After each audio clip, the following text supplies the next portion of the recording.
আমার মালিক তোমার আমার প্রত্যেকের মুখের ভিতরে মৌতের বর্ষি লাগাইয়া আমার মালিক সাইরা দিয়া ঢিল দেয়। বড় মাছের মুখে যখন বর্ষিওয়ালা বর্ষি লাগায়, মাছ লাগার সঙ্গে সঙ্গে দৌড় দেয়। মনে হয় যেন মাছ ডাক দিয়ে বলে, বর্ষিওয়ালা আমি তোমার থেকে সুইটা চলে আসি। আর বর্ষিওয়ালা ডাক দিয়ে বলে, মাছ তুই যত দৌড়াও তোর মুখের ভিতরে আমি বর্ষি লাগাইয়া সাইরা দিছি। তামাম পুষ্করি পানির ভিতরে ঘুরতে ঘুরতে ঘুরতে ঘুরতে যখন হায়াতের যখন তুই দুর্বল হইয়া যাবি, যখন পানির উপরে পেটটা ভাসাইয়া দিবি, আস্তের উপরে তোকে আমি ধইরা নিয়ে আসবো, আর থাকতে পারবি না। ঠিক বাজার আজকে খোলা দুনিয়ায়, স্বাধীনতার দুনিয়ায়, আজকে টাকার গরমে, ক্ষমতার গরমে, শিক্ষার গরমে, আল্লাহু আকবার সম্মানের গরমে, দলের নেতা নেত্রীর গরমে ধরাকে সরাগে যারা মনে করো না, আমার মালিক বলেন কুল্লু নাফসিন যায়িকাতুল মাউত, তোদের মুখের ভিতরে বর্ষি লাগাই আমি ঢিল দিয়ে দিলাম। যেদিন হায়াতের বেড়া পার করবি, আমার আজরাইল যখন তোর বাড়ির দরজায় সিটি বাজাইয়া বলবে, যত ডাক্তার কবিরাজ তোকে চেষ্টা করুক না কেন, যত ইঞ্জেকশন স্যালাইন পুশ করুক না কেন, রাখতে কিন্তু আর পারবে না। এই নাফরমান এখন দুনিয়ার দিকে তাকাইয়া দেখ, এখন তোর অবস্থান কি? সাদা তিনটা কাপড় দিয়ে তোকে প্যাঁচ দিবে, মাথার ভিতরে, মাজার ভিতরে, পায়ের ভিতরে বাঁধ দিবে। এখন কোথায় তোমার পীরগিরি, কোথায় তোমার মেম্বার চেয়ারম্যান গিরি, কোথায় তোমার এমপি গিরি, কোথায় তোমার মুফতিগিরি, কোথায় তোমার মুহাদ্দিসগিরি, কোথায় তোমার টাকার গরম, কোথায় তোমার ক্ষমতার গরম, কোথায় তোমার শিক্ষার গরম, কোথায় তোমার অট্টালিকার বাহাদুরি, কোথায় তোমার কি? এখন তাকাইয়া দেখো মাথার বান্দা, বুঝা গেল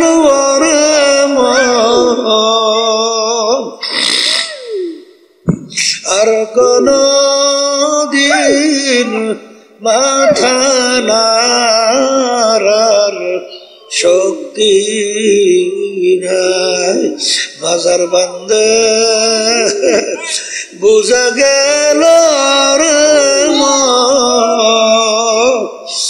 আর কোন দিন উঠে বসার শক্তি নাই। পায়ের বান্দা বুঝা গেল আর কোন দিন হেঁটে চলার শক্তি নাই। এ আমার বড় লোক বাবারা, ক্ষমতা সম্পূর্ণ আমার বাবারা, আরে তোমার কোমরের তাগার চাবি কাইটে নিয়ে যায়, আরে বড়ই পাতাই না গরম পানি করে, কেউ দৌড়ায় বাস যারে বাস কাটে, খুন্তা কুদাল নিয়ে তোমার জন্য কবর খোদে, কান্দের ভিতরে উঠাইয়া কবরের ভিতরে রাইখা ছাউনি দিয়া যার যার বাড়িতে বাতি জ্বালায়, তোমার কবরের খবর কে রাখবে? তখন নাফরমান দিক বিদিক হারাইয়া আমার মালিককে ডাকবে। আমার মালিক বলবে, নেমো খারাপ, দুনিয়ার ভিতরে তোকে স্বাধীনতা দান করছিলাম, আমার সমস্ত নিয়ামত ভোগ করে তুই বাইচা ছিলি, আমার দেওয়া ব্রেন দিয়ে তুই পড়াশোনা করলি, তারপর তুই বিভিন্ন কায়দা অফিসার হইলি, ব্যবসা বাণিজ্য কইরা টাকা পয়সা সম্পদ মালিক হইলি, অনেক কিছু চেয়ারম্যান মেম্বার গিরি করলি, এমপি গিরি করলি, সভাপতি সেক্রেটারি গিরি করলি, অনেক কিছু করলি। আমি যদি তোর মাথার ব্রেনকে বিগড়াইয়া প্রতিবন্ধী বানাইতাম, তখন তোর কোনো মূল্যই দুনিয়া ছিল না। এই নেয়ামত ছিল আমার দেওয়া। চক্ষু দিয়া দেখো, আর কত অন্ধ মানুষ, দুনিয়াটা কোনো মূল্য নাই। আরে বোবা, আর দুনিয়ার কোনো মূল্য নাই। তোকে আমি জবান দিলাম, আমার নেয়ামত ভোগ করলি, চক্ষু দিয়ে আমার নেয়ামত তুই দেখলি, হাত আমার নেয়ামত দেওয়া নেয়ামত দিয়া কাজ করলি, পাও আমার দেওয়া নেয়ামত পা দিয়া হাঁটলি, সমস্ত নেয়ামত ভোগ কইরা বাইসে রইলি, আমার হুকুম মানো নাই, দুনিয়া স্বাধীনতা পাইয়া যায় এরকম তুই আমাকে ভুইলা গেছিলি। এইভাবে তোকে আমি ভুইলা গেলাম, 100 বছর আমাকে ডাকবে আর তোর ডাকে আমি সাড়া দিব না। কবরের মাটি দুই পাশ থেকে এমন ভাবে চাপ মারো, এক পাজরে হাঁটি অন্য পাজরে মিশাইয়া দাও, আমার কাছে কোনো খাতির হবে না। এই যে আমার বাজানদেরকে বলবো, পর্দালে মা বোনদেরকে বলবো, নেকের পাল্লা ভারী করো, গুনার পাল্লা হালকা করো। আর নেকের পাল্লা ভারী করার জন্য, গুনার পাল্লা হালকা করার জন্য শয়তান বাজার শত্রু, মানুষ শয়তান থেকে বাঁচা লাগবে, জিন শয়তান থেকে বাঁচা লাগবে, নফসে আম্মারা শয়তান থেকে বাঁচা লাগবে। আর এই বাঁচার জন্যই ঔষধ পালন করা লাগবে।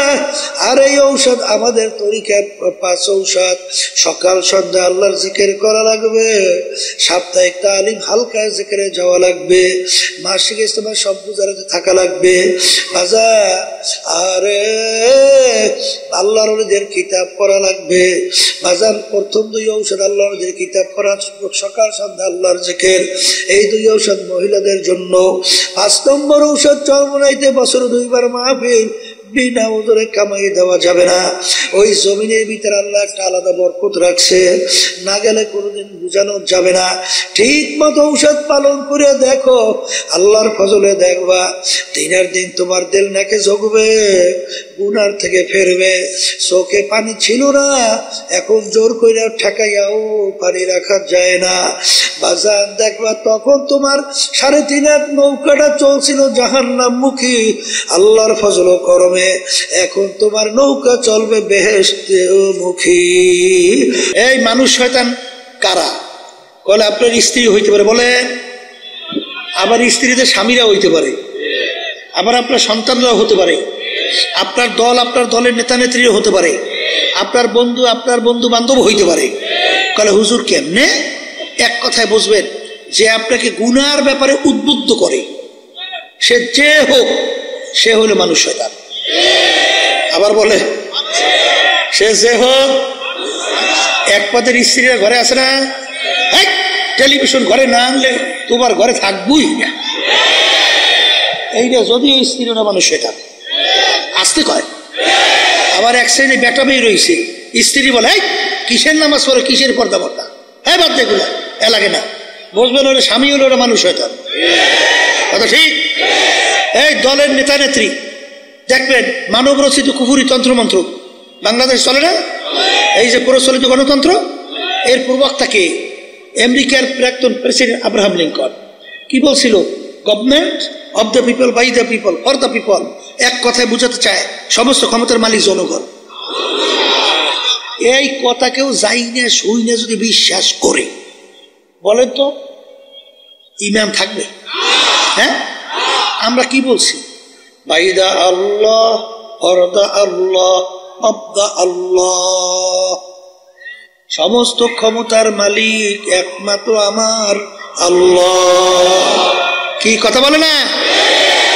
এখন দেখবেন দলের নেতা নেত্রী, এই যেই দল অনেকে আমার বাজানরা পর্দালে মা বোনরা এই জড়াইয়া রয়েছে, তারা তো বলে এই প্রচলিত সমস্ত ক্ষমতার মালিক জনগণ, এইটা বাস্তবায়নের জন্য চেষ্টা করি, এইটা তুমি সহযোগিতা করো।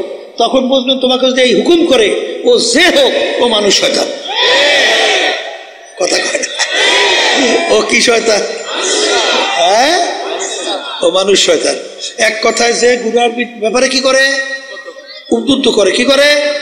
সে যে হোক কি এখন মানুষ শয়তান কিন্তু আল্লাহর জিকিরে যায় না, নামাজে যায় না, এই তাসবিহ নিয়ে জিকির করলে, দান সদকা করলে যায় না। মানুষ শয়তান থেকে বাঁচার জন্যে সবচেয়ে বড় উপায় হলো সাদিকিন বান্দাদের সঙ্গে হইয়া যাওয়া লাগবে। তাদের সঙ্গী আবার বলেন, এই সাদিকিন বান্দাদের যখন সঙ্গী হবে তখন কি হবে? সোহবতে সালেহ তোরা সালেহ কুনাদ, সোহবতে তালেহ তোরা তালেহ কুনাদ, সোহবতে তালেহ তোরা তালেহ কুনাদ, সোহবতে সালেহ তোরা সালেহ কুনাদ, সোহবতে তালেহ তোরা তালেহ কুনাদ। এক জামানা সোহবতে বা আউলিয়া বেহতর আসদ সাল তাআত বেরিয়া গেলে খুশবু এদার হাম্মামে রোজে রসিদাস্তে মাহবুবে বাদস্তা। বাজান একটা মাটির চাকার থেকে গোলাপ ফুলের ঘেরান আসে। এ মাটির চাকা, তুমি কোনো মেশক আম্বার না কোনো গোলাপ ফুল না কোন সুগন্ধি তুমি পরিচয় দাও।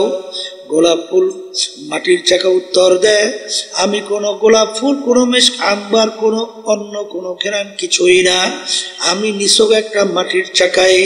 তোমার থেকে এত সুন্দর ঘেরান কেন আসে? আমার সঙ্গে একটা গোলাপ ফুল পুইটা লাইগা মিশেছিল। ওই ফুলের ঘ্রাণ ঢুকতে ঢুকতে এখন আমি সাধারণ মাটির চাকা নাই, আমি একটা গোলাপ ফুলে পরিণত হয়ে গেছি। এই আল্লাহর বান্দারা, তোমরা সাদিকিন বান্দাদের সঙ্গী হও। তাইলে বোঝা গেল বাজান, সাদিকিন বান্দাদের সঙ্গী হইলে আল্লাহর ফজল ও করমে মানুষ শয়তানের ধোঁকার থেকে বাঁচা যাবে। কথা কয় না? কি দরকার আছে না নাই? এ কবরের যাত্রীরা, এ পর্দার আড়ালের মা বোনেরা, বাজান তোমাদের সঙ্গে আমাদের কোনো ঝগড়া নাই, কোনো মারামারি কাটাকাটি কিচ্ছুই নাই। বাজান তোমার কবরে তুমি যাবা, আমার কবরে আমি যাব। তোমার কবরের প্রশ্নের উত্তর তুমি দিবা, আমার কবরের প্রশ্নের উত্তর আমি দেব। কারণ বাজান আল্লাহর রাসূল সাল্লাল্লাহু আলাইহি ওয়াসাল্লাম দুনিয়ায় থাকা অবস্থায় তার কলিজার টুকরা সন্তান ফাতেমা রাদিয়াল্লাহু তাআলা আনহা তাকে ইঙ্গিত করে বলছিলেন, ইয়া ফাতেমা তু আনকিজি নাফসাকি মিনান নার। হে ফাতেমা রে, দুনিয়ায় থাকা অবস্থায় নিজে আমল করো, জাহান্নামের আগুন থেকে বাঁচো। ও ফাতেমা, এরপরে অন্ধকার কবরে যাইয়া শো। ফাতেমা যদি কবরে পরিচয় দাও, আমি আখিরি জামানার নবীর মেয়ে। আল্লাহ রাসূল সাল্লাল্লাহু আলাইহি ওয়াসাল্লাম বলেন, ফাতেমা রে, এই পরিচয় কবরে কোনো কাজ হবে না। এ কবরের যাত্রীরা, আল্লাহ রাসূল সাল্লাল্লাহু আলাইহি ওয়াসাল্লাম যদি তার মেয়ের ব্যাপারে কবরে কোনো নাজাতের গ্যারান্টি দিতে না পারে, এমন কোন পীর, এমন কোন দল, এমন কোন দলের নেতা নেত্রী কে আছে তোমাকে আমাকে কবরে নাজাত করে জান্নাতের ব্যবস্থা করতে পারবে? জোরে মুখ খুলে বলো, পারবে? যদি নাই পারে, আর দুনিয়া মাজরাতুল আখিরাহ, দুনিয়াটা হলো আখিরাতের সম্বল সম্পদ কামাই করার জায়গা। হে বড়লোক আমার বাবারা, হে ধনী আমার বাবারা, হে শিক্ষিত আমার বাবারা, সম্মানিত আমার বাবারা, হে বড় বড় অফিসার আমার বাবারা, আমার দাদাজানের কথা শুনছিলাম, আব্বাজান বলতেন, দাদাজান একজন এক কালেক্টরকে লক্ষ্য কইরা বলেন, ডিসি কে লক্ষ্য কইরা বলেন, হে কালেক্টর, হে ডিসি, তোমাদেরকে বন্দুক নিয়ে পাহারাদাররা পাহারা দেয়। ও ডিসি, তোমার কাছে জানতে চাই, আরে আমার মালিকের যে ছোট্ট মাকলুক মশা, ওই বন্দুক মশায় ভয় পায় কিনা?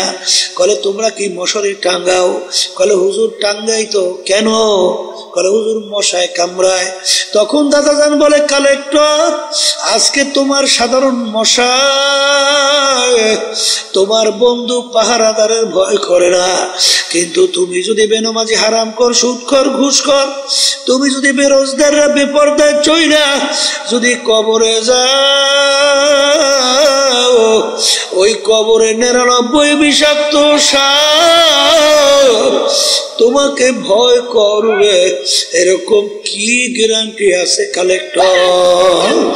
এই জন্য আমার বাজানদেরকে বলবো, পর্দারে মা বোনদেরকে বলবো, এ আল্লাহর বান্দারা, পর্দার আড়ালের মা বোনেরা, দুনিয়ার যে কোনো কাজের মধ্যে একবার নয়, যদি কেউ 5 বার উঠে যাও, আবার ওই কাজের ভিতরে চেষ্টা করলে জিতবার আশা করা যায়। কিন্তু এক কবরের যাত্রীরা, কেউ যদি দুনিয়া থেকে বিদায় নিয়ে কবরে যাও বাজান, আর কেউ দুনিয়ার ভিতরে আইসা জিতবার কিন্তু আর আশা নাই। তাকশাইরু মিনহু জুলুদুল্লাযীনা ইয়াখশাউনা রাব্বাহুম সুম্মা তালিনু জুলুদুহুম ওয়া কুলুবুহুম ইলা যিকরিল্লাহ। আমার মালিক বলে, দুনিয়ার ভিতরে এমন কিছু আমার বান্দা বান্দিরা আছে, যখন তাদের সামনে আমার জাহান্নামের আলোচনা করা হয়, যখন তাদের সামনে আমার আযাব ও গজবের আলোচনা করা হয়, তখন তার শরীরের চামড়া থরথর করে কাঁপে ওঠে, তাদের কলবটা থরথর করে কাঁপে ওঠে। আল্লাহ, তখন তাদের গুনার কথা মনে পড়ে যায়। মালিক, তুমি যদি এই গুনাহ আমার মাফ না করো, আরে আমার মালিক, আরে বাজান, এক ওয়াক্ত নামাজ পড়বে বলতে বলতে যখন অন্য ওয়াক্ত আইসা যায়, কেউ যদি ইচ্ছা কইরা এক ওয়াক্তের নামাজ অন্য ওয়াক্তে নিয়ে কাজা কইরা পড়ে, এইরকম কেউ যদি কাজটা ইচ্ছা কইরা করে, কোরআন এবং হাদিস অনুযায়ী দুনিয়া এবং আখিরাতের সময় হিসাব করার পরে দেখা গেল 2,88,00,000 বছর জাহান্নামের আগুনে জ্বলা লাগবে। আল্লাহ, আপনি আমাকে আমাদের সবাইকে মাফ করে দিয়ে। যারা ঈমান আনছে, যারা আল্লাহকে বিশ্বাস করে, যারা পরকালকে বিশ্বাস করে, জীবন থাকতে, হুঁশ থাকতে এক ওয়াক্ত নামাজ ছাড়তে পারবে। জোরে বলো, পারবে।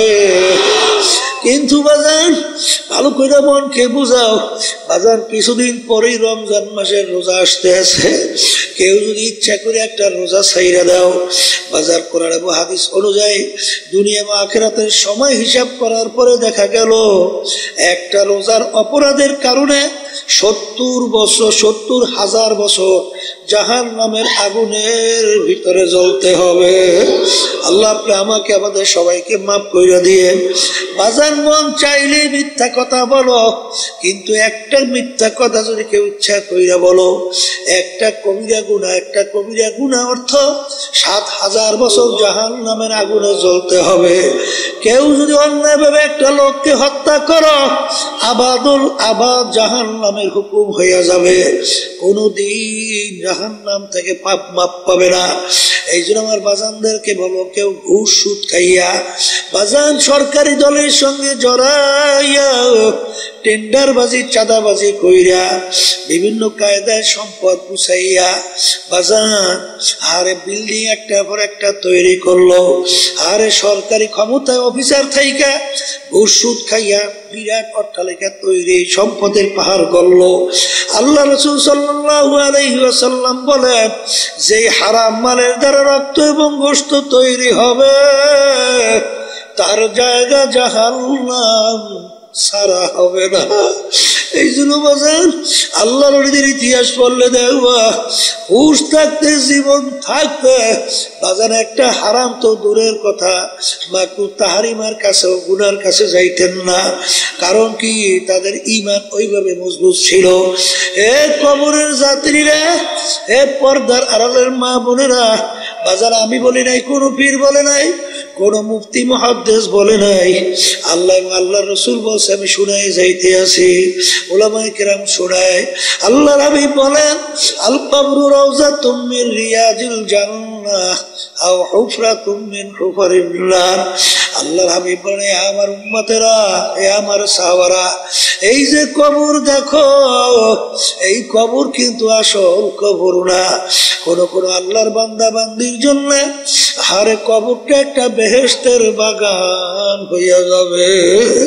আল্লাহ আপনি আমার জন্য আমাদের সবার জন্য কবুল করে নেন। আল্লাহ রাসূল বলেন, ও আমার উম্মতেরা, কোন কোন নাফরমানের কবরের মধ্যে জাহান্নামের আগুন এসে ভইরা যাবে। আল্লাহ আপনি আমাকে আমাদের সবাইকে মাফ কইরা দিয়েন। আল্লাহর হাবিব বলে, ও আমার উম্মতেরা, কোন কোন নাফরমানের কবরের মধ্যে 99 তিননিনা লাউ নুফিকা ফিল আরদি মা আনবাতাত খাদরা। কোন কোন নাফরমানের কবরের মধ্যে একটা না দুইটা না 99টা বিষাক্ত সাপ জমা হইয়া যাবে। কিয়ামত পর্যন্ত নাফরমানকে পেঁচাইয়া পেঁচাইয়া ঠোকরাইতে থাকবে। ওই সাপ কেমন বিষধর সাপ হবে। আল্লাহর হাবিব বলেন, দুনিয়ার দিকে মুখ কইরা ফুক দিলে করো গাছপালা মাথা জাগাতে পারতো না। এত বিষদার সাপ নাফরমানকে পেঁচাইয়া পেঁচাইয়া ঠোকরাইবে।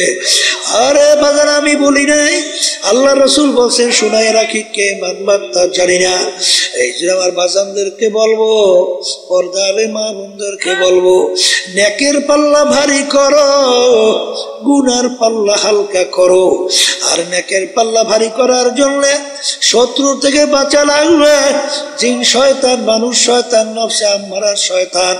নফসে আম্মারা শয়তান থেকে কিভাবে বাঁচবা বাজান? আল্লাহ রাসূল বলে, রজানা মিন জিহাদিল আসগরি ইলা জিহাদিল আকবার। এ আমার সাহাবারা বড় যুদ্ধের থেকে ছোট যুদ্ধের থেকে রওনা করলাম, ছোট যুদ্ধের থেকে বড় যুদ্ধের দিকে রওনা করলাম। সাহাবায়ে কেরাম বলেন, আল্লাহ রাসূল, এর চেয়ে আবার বড় যুদ্ধ কোনটা? আল্লাহ রাসূল সাল্লাল্লাহু আলাইহি ওয়াসাল্লাম বলে, নফস আম্মারার সঙ্গে জিহাদ করা এর চেয়ে বড় যুদ্ধ।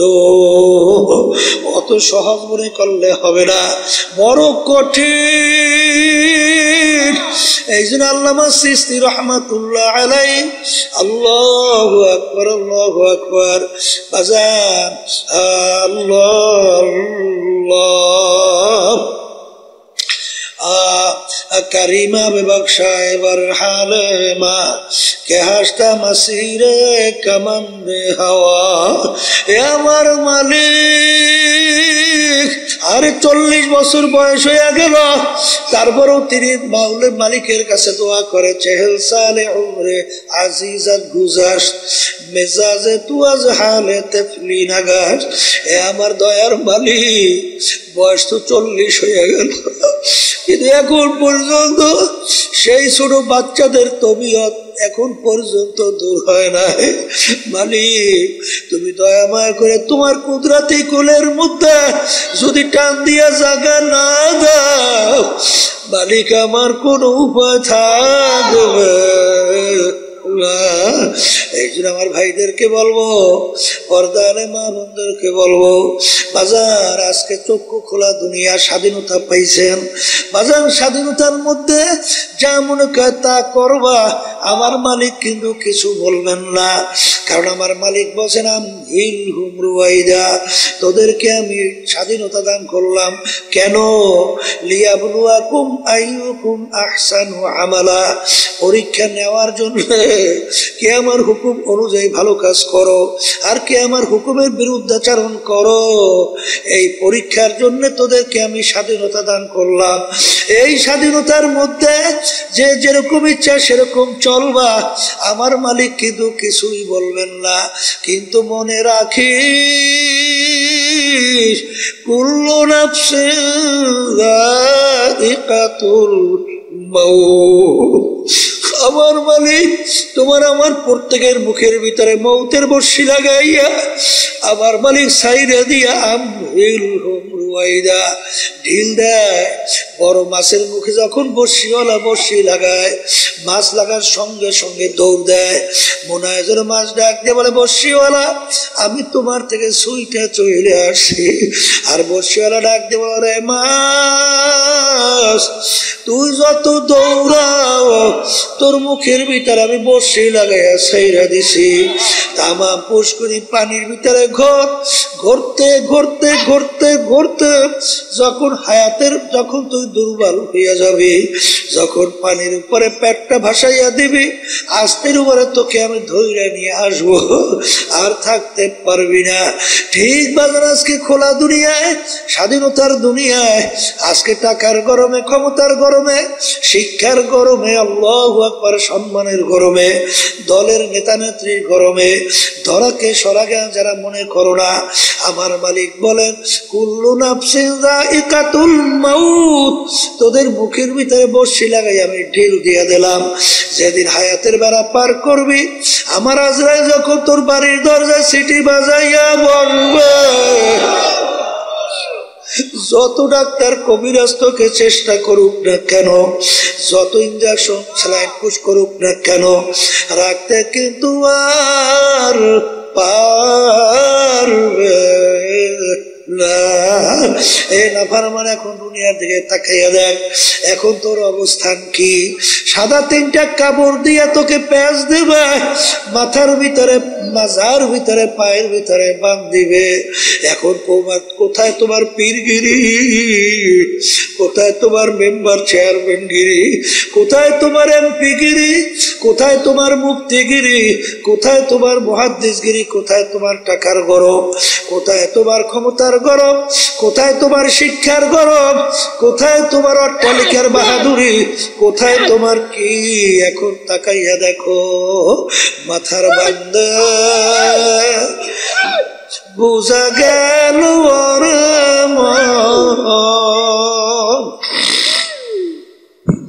আর কোন দিন মাথা নাড়ার শক্তি নাই। বাজার বান্দা বুঝা গেল আর কোন দিন উঠে বসার শক্তি নাই। পায়ের বান্দা বুঝা গেল আর কোন দিন হেঁটে চলার শক্তি নাই।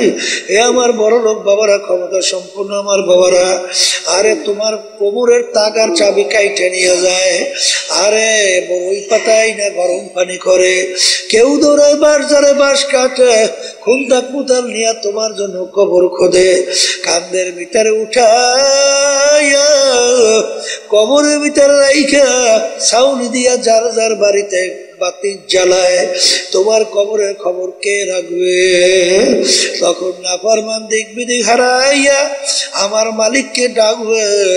আমার মালিক বলবে, নেমো খারাপ, দুনিয়ার ভিতরে তোকে স্বাধীনতা দান করছিলাম, আমার সমস্ত নেয়ামত ভোগ করে তুই বাইচা ছিলি, আমার দেওয়া ব্রেন দিয়ে তুই পড়াশোনা করলি, তারপর তুই বিভিন্ন কায়দা অফিসার হইলি, ব্যবসা বাণিজ্য কইরা টাকা পয়সা সম্পদ মালিক হইলি, অনেক কিছু চেয়ারম্যান মেম্বার গিরি করলি, এমপি গিরি করলি, সভাপতি সেক্রেটারি গিরি করলি, অনেক কিছু করলি। আমি যদি তোর মাথার ব্রেনকে বিগড়াইয়া প্রতিবন্ধী বানাইতাম, তখন তোর কোনো মূল্য দুনিয়ায় ছিল না। এই নেয়ামত ছিল আমার দেওয়া। চক্ষু দিয়া দেখো, আর কত অন্ধ মানুষ, দুনিয়াটা কোনো মূল্য নাই। আরে বোবা, আর দুনিয়ার কোনো মূল্য নাই। তোকে আমি জবান দিলাম, আমার নেয়ামত ভোগ করলি, চক্ষু দিয়ে আমার নেয়ামত তুই দেখলি, হাত আমার নেয়ামত দেওয়া নেয়ামত দিয়া কাজ করলি, পাও আমার দেওয়া নেয়ামত পা দিয়া হাঁটলি, সমস্ত নেয়ামত ভোগ কইরা বাইসে রইলি, আমার হুকুম মানো নাই। দুনিয়া স্বাধীনতা পাইয়া যায় এরকম তুই আমাকে ভুইলা গেছিলি, এইভাবে তোকে আমি ভুইলা গেলাম। শত বছর আমাকে ডাকবে, আর তোর ডাকে আমি সারা দিব না। এ কবরের মাটি দুই পাশ থেকে এমন ভাবে চাপ মারো, এক পাজরে হাঁটি অন্য পাজরে মিশাইয়া দাও, আমার কাছে কোনো খাতির হবে না। এই যে আমার বাজানদেরকে বলবো, পর্দালে মা বোনদেরকে বলবো, নেকের পাল্লা ভারী করো, গুনার পাল্লা হালকা করো। আর নেকের পাল্লা ভারী করার জন্য, গুনার পাল্লা হালকা করার জন্য শয়তান বাজার শত্রু, মানুষ শয়তান থেকে বাঁচা লাগবে, জিন শয়তান থেকে বাঁচা লাগবে, নফসে আম্মারা শয়তান থেকে বাঁচা লাগবে। আর এই বাঁচার জন্যই ঔষধ পালন করা লাগবে। আর এই ঔষধ আমাদের তরিকার 5 ঔষধ। সকাল সন্ধ্যা আল্লাহর জিকির করা লাগবে, সাপ্তাহিক তালিম হালকা জিকিরে যাওয়া লাগবে, মাসিক ইজতেমা সব গুজারাতে থাকা লাগবে বাজার। আরে আল্লাহর ওলিদের কিতাব পড়া লাগবে বাজার। প্রথম 2 ঔষধ আল্লাহর ওলিদের কিতাব পড়া, সকাল সন্ধ্যা আল্লাহর জিকির, এই 2 ঔষধ মহিলাদের জন্য। 5 নম্বর ঔষধ চরমনাইতে বছরে 2 বার মাহফিল, বিনা ওজরে কামাই দেওয়া যাবে না। ওই জমিনের ভিতরে আল্লাহ একটা আলাদা বরকত রাখছে, না গেলে কোনোদিন বুঝানো যাবে না। ঠিক মতো ঔষধ পালন করে দেখো, আল্লাহর ফজলে দেখবা দিনের দিন তোমার দিল নাকে জগবে, গুনার থেকে ফেরবে। চোখে পানি ছিল না, এখন জোর করে ঠেকাইয়াও পানি রাখা যায় না বাজান। দেখবা তখন তোমার 3.5 হাত নৌকাটা চলছিল জাহান্নাম মুখী, আল্লাহর ফজল করমে এখন তোমার নৌকা চলবে বেহেশতে মুখী। আল্লাহুম্মা আমিন।